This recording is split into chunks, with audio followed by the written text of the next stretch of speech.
There are so many things that we as humans don't really like about ourselves. How we feel, how we behave, how we sound. And yet it seems that the part we tend to hate the most is how we look. How big or small we are, how we are built, how we never seem to fit the so-called standards of beauty.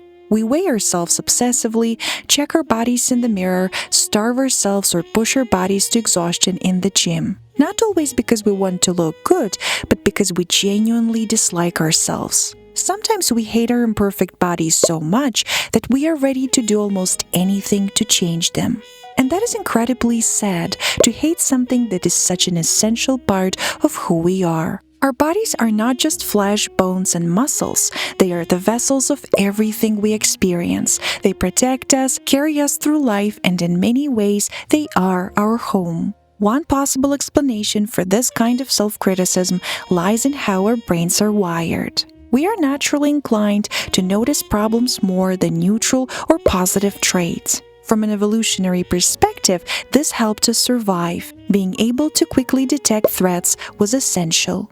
Today, however, we are much safer and we don't need to be so critical. And yet, we still are. Our brains are not neutral mirrors reflecting reality as it is. Instead, they often act as harsh critics, fixating on every small imperfection with surprising intensity. A pimple, a slight change in weight, or a small detail in body shape can stop being neutral and start to feel like a threat of being unlovable.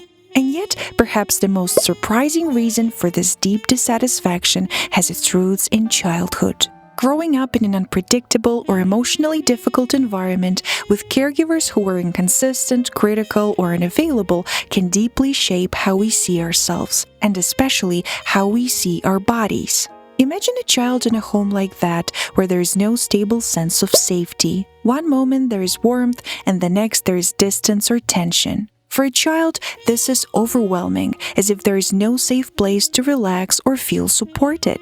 And instead of questioning their environment, which a child cannot realistically do, they turn inward. Because for a young mind, it feels safer to believe that something must be wrong with them than to accept that their world is unstable.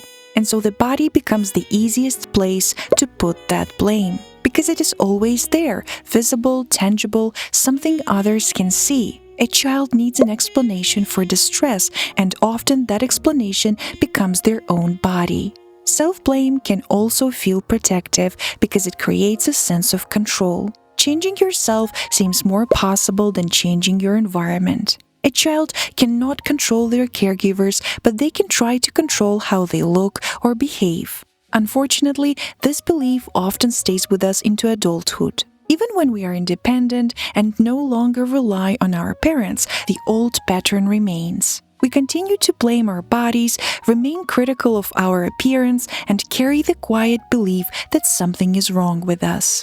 What once helped us survive can slowly begin to harm us. And our bodies, the very things we are supposed to care for, become the place where all that frustration and pain is directed. But this belief does not have to stay forever. We can begin to treat ourselves with more kindness and understanding. It is not always easy, and the path towards self-acceptance can be long and sometimes discouraging. But this is what we owe our bodies, the ones that have been holding us together all this time. They protect us, carry us, and stay with us through everything. And now as adults, the least we can do is begin to treat them with the care, respect, and gentleness they truly deserve.